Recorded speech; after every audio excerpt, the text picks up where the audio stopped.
Hello everyone, welcome to TET and C TET cracker channel. इस video में UGC NET subject home science का syllabus हम लोग देखेंगे। यहाँ आप देख पा रहे होंगे विश्वविद्यालय अनुदान आयोग नेट ब्यूरो, विषय गृह विज्ञान। ठीक है, गृह विज्ञान का सिलेबस मैं इसलिए लाई हूँ क्योंकि ज़्यादातर यूट्यूब चैनल पर गृह विज्ञान का सिलेबस या क्वेश्चंस या तो फिर हम बात करें कि इसका तैयारी जो है बहुत ही कम किया जाता है, जिससे जो स्टूडेंट होते हैं उसको बहुत प्रॉब्लम होती है। ठीक है, तो देखिए, सबसे पहले प्रिपरेशन करने से पहले हम लोग को सिलेबस को अच्छी तरह से ध्यान में रखना चाहिए, और यही बात सोचकर मैंने इस सिलेबस को आज अपने चैनल पर अपलोड कर रही हूँ।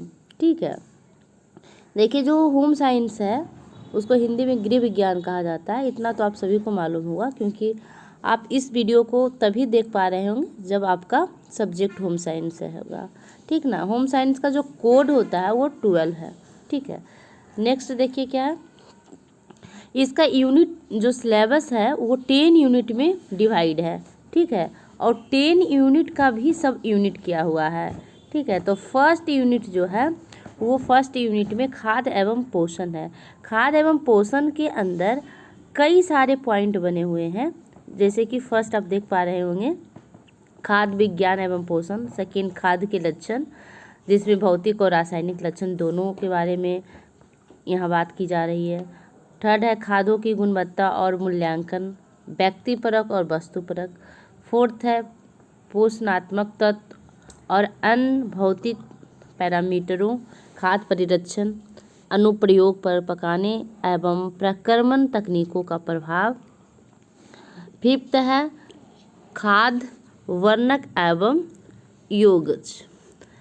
सिक्स्थ नंबर है खाद्य मानक, खाद्य का सूक्ष्म जीव वैज्ञानिक सुरक्षा, HACCP, खाद्य पैकेजिंग। ठीक, सेवन्थ पॉइंट है खाद्य सेवा के परिप्रेक्ष्य में योजना, खाद्य लागत विश्लेषण। 8 पॉइंट है नव उत्पाद का विकास, नैनो तकनीक।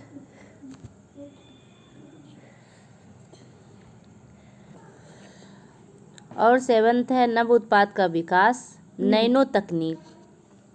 9th पॉइंट है संस्थागत स्तर पर खाद्य सेवा का प्रबंधन, जैसे में अस्पताल, शैक्षणिक संस्थाएं, सामाजिक एवं विशिष्ट संस्थाएं। और 10th जो पॉइंट है अनुसंधान विविध और अनुसंधान में मूलभूत प्रश्न, जिसमें अवधारणा, प्रासंगिकता, विषय क्षेत्र, अनुसंधान में नैतिकता के बारे में उल्लेख है। सेकेंड यूनिट हमारा पोषण एवं आहार विज्ञान है। ठीक है, पोषण एवं आहार विज्ञान के अंदर फर्स्ट यूनिट है खाद्य वर्ग, जिसमें बैलेंस डाइट के बारे में और ढेर सारे डाइट के बारे में यहाँ विवरण है। सेकेंड है पोषक तत्व, शरीर में पोषक तत्वों की भूमिका क्या होती है, भारतीयों में पोषण संबंधी कमियों और पोषक तत्वों की आवश्यकता। थर्ड है पब्लिक स्वास्थ्य पोषण। फोर्थ है जीवनावस्था में पोषण, जिससे शारीरिक परिवर्तन होता है, उस तरह से हम पोषण किस तरह से ले पाएंगे। विकास और वृद्धि, जीवन में पर्याप्त पोषण की आवश्यकता, दिशा निर्देश, पोषकता संबंधी सरोकार। फिफ्थ है सामुदायिक पोषण, खिलाड़ी का किस तरह से पोषण दिया जाना चाहिए, आपातकालीन और आपदा के दौरान पोषण कैसी होनी चाहिए, ये सारे बारे में विवरण दिया हुआ है। सिक्स्थ पॉइंट है पोषणगत मूल्यांकन, जिसमें विधियाँ, तकनीकी के बारे में बात किया गया है। और 7th है पोषण परक हस्तक्षेप, जिसमें राष्ट्रीय पोषण नीतियाँ और कार्यक्रम, खाद्य पोषण सुरक्षा की बात की गई है। 8 है नैदानात्मक और उपचारात्मक पोषण कारक। 9th है आहार प्रबंधन। और 10th है अनुसंधान विधि, अनुसंधान डिजाइन और अनुसंधान के सिद्धांत एवं मंतव्य। थर्ड यूनिट जो है ये टेक्सटाइल है और इम्पोर्टेंट यूनिट है। ठीक ना, थर्ड यूनिट हमारा टेक्सटाइल का है और बहुत ही इम्पोर्टेंट यूनिट है। यहाँ से क्वेश्चन ज़्यादा सेट किया जाता है। फर्स्ट इसका सब यूनिट है टेक्सटाइल की शब्दावली, रेशा, धागा, बुनाई, वस्त्र इत्यादि के बारे में। सेकेंड है प्रमुख प्राकृतिक एवं मानव निर्मित रेशा की निर्माण की प्रक्रिया क्या है, उसकी विशेषता क्या है, उसका उपयोग क्या है। थर्ड है वस्त्र निर्माण की विभिन्न विधियाँ, किस किस विधि से वस्त्र का निर्माण किया जाता है, बुनाई का काम कैसे होता है, ये सारी चीज़ इसमें दिया गया है। फोर्थ है वस्त्र पर परिसज्जाएँ, वर्गीकरण, प्रक्रियाएँ और उद्देश्य।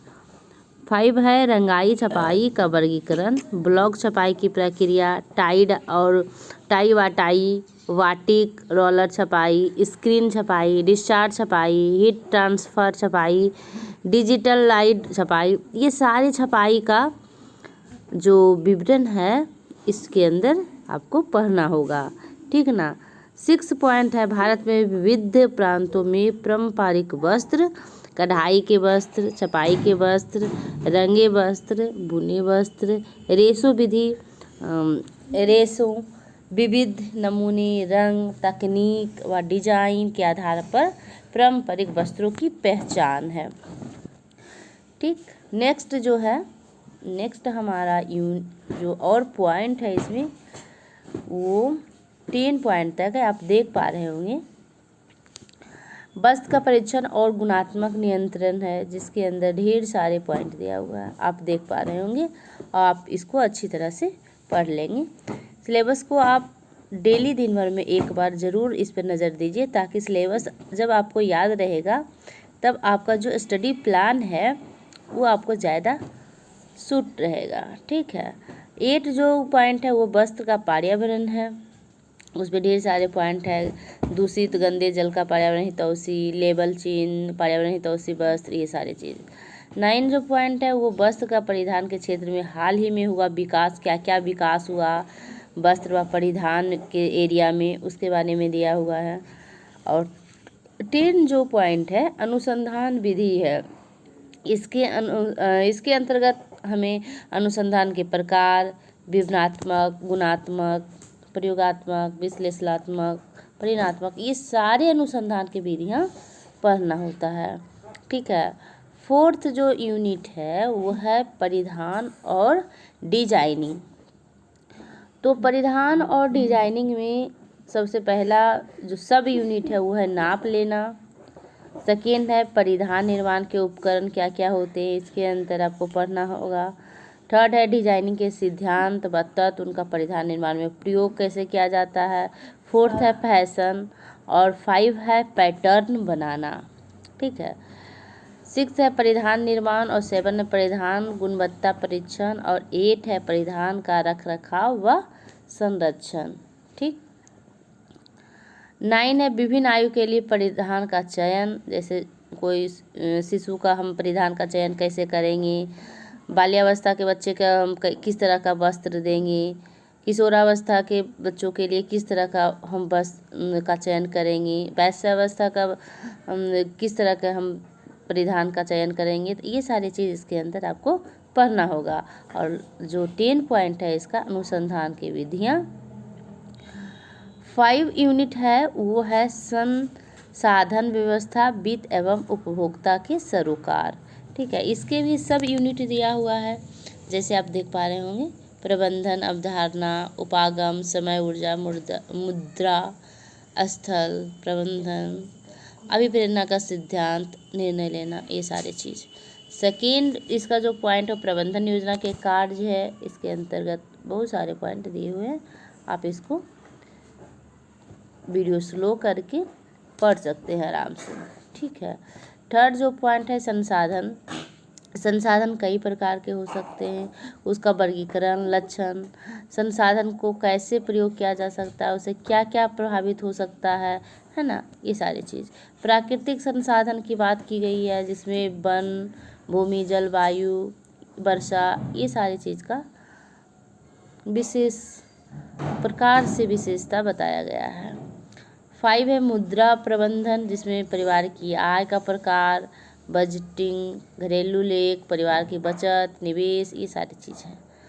6 है मानवता संसाधन के व्यवस्थापन और 7 उपभोक्ता 8 है उपभोक्ता का सुरक्षा हम कैसे करेंगे, और 9 है उद्यम वृत्ति विकास, और 10 है अनुसंधान विधि। ठीक है, जिसके अंतर्गत सैम्पलिंग, प्रतिचयन के प्रकार, प्रतिचयन की कार्यविधि, प्रसंभाव्यता, गैर संभाव्यता, ये सारी चीज़ है।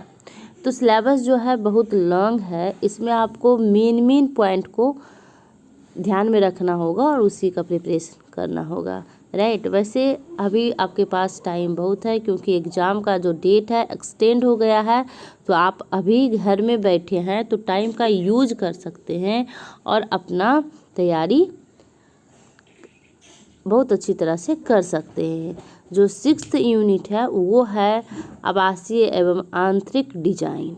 ठीक, आवासीय एवं आंतरिक डिजाइन के अंदर ढेर सारे सब यूनिट हैं, जैसे डिजाइन के मूलभूत सिद्धांत क्या क्या होते हैं, रंग के आयाम, स्थान योजना, आवास के डिजाइन, निर्माण विनियम, आवासीय पर्यावरण, ये सारे जो पॉइंट है ये आवासीय एवं आंतरिक डिजाइन के अंतर्गत आता है।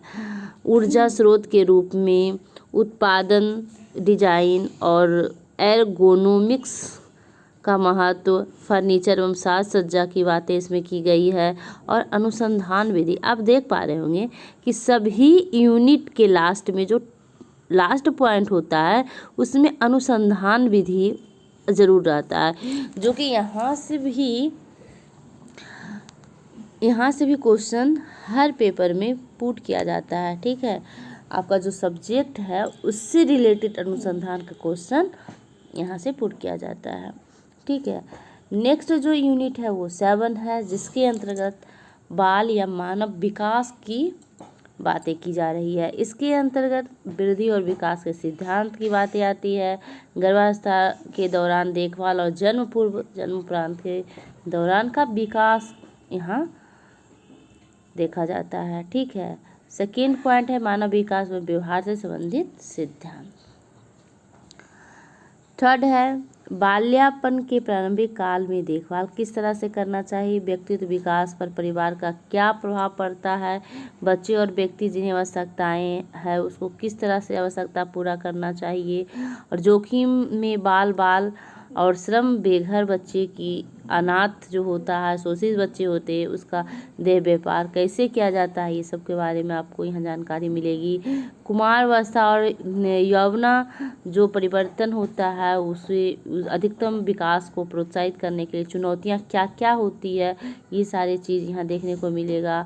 और 8 पॉइंट जो है वयस्कावस्था लक्षण, उसका प्रारंभिक काल कब होता है, किस तरह से उसमें हमें ट्रीट करना चाहिए, ये सारी चीज़ है। 9th जो पॉइंट है वृद्धावस्था, और 10 जो है देखिए यहाँ भी अनुसंधान विधियाँ हैं, या इन सारे चीज़ों का अनुसंधान किस तरह से हम कर पाएंगे उनके बारे में है। और 8 यूनिट है पारिवारिक अध्ययन।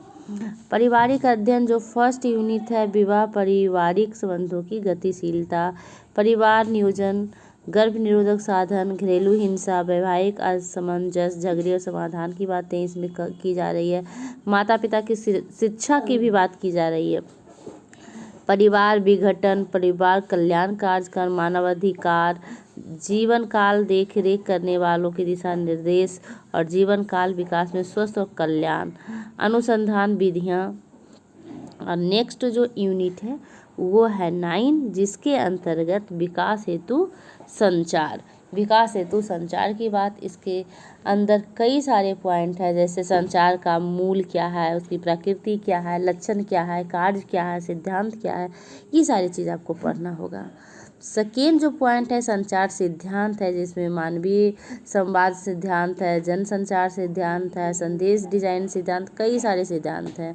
थर्ड में है विकास की अवधारणा, विकास के संचार की अवधारणा और विकास में संचार की भूमिका, विकासार्थ संचार के सरोकार और पक्ष समर्थन एवं व्यवहारिक बदलाव के लिए संचार। 8 पॉइंट है इसका विकास के लिए पारंपरिक और आधुनिक एवं नव मीडिया में जैसे गीत, कला, नृत्य, रंगमंच, कठपुतली, ये सारे जो होता है, विज्ञापन, ये सारे जो है समुदाय रेडियो, सहभागी video, social media, mobile phone, ये सारे विकास के लिए पारंपरिक और आधुनिक नवमीडिया के अंतर्गत आता है। ठीक है। 9 पॉइंट जो है विकासार्थ संचार के लिए कार्य कर रहे संगठन, एजेंसियां, संस्थान के बारे में आपको पढ़ना होगा। अंतर्राष्ट्रीय संस्थान के बारे में, राष्ट्रीय और राज्य, ये सारी चीज़ के बारे में पढ़ना होगा। 10 इसका जो अनुसंधान हम किस प्रकार से कर सकते हैं वो बताया गया है। ठीक। और लास्ट जो यूनिट है वो 10 यूनिट है। 10 यूनिट के अंतर्गत दिया गया है विकास प्रबंधन एवं समुदाय विकास।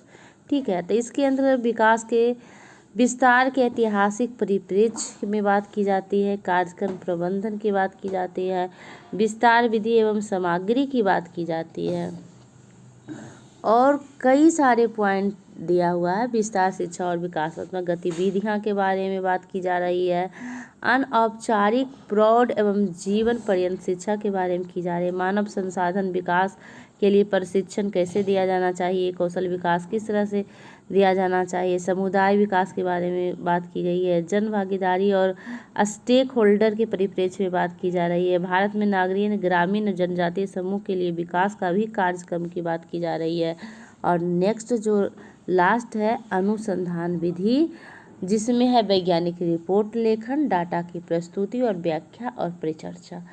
तो ये सारे जो है 10 यूनिट में ये होम साइंस जो पेपर है इसका सिलेबस दिया हुआ है। ठीक है।